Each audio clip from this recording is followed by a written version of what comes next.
Here we are on the side porch, Athens Street side, and we ran into some really bad rot here. I knew the corner was bad.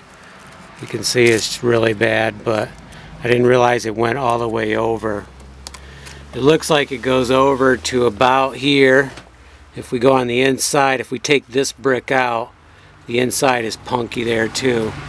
So we're going to take this brick out and we're going to hand saw up through. We repaired the corner already, and that was solid.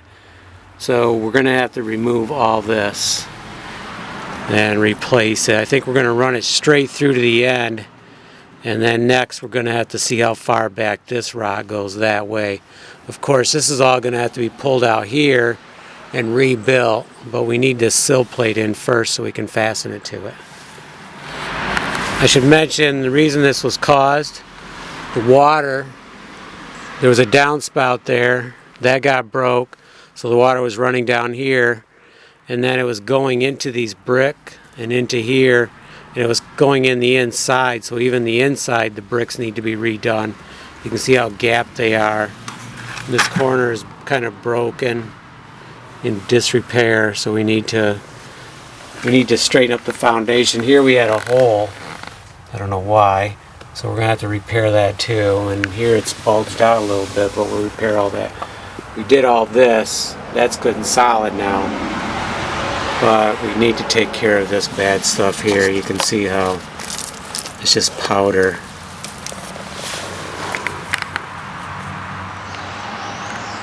Okay, here we are. We're removing the sill plate.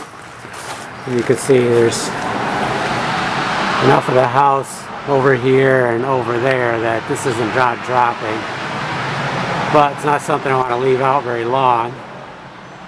So we're gonna have to re-concrete the bricks. You see how bad they are? Very loose. You can see the bricks right here.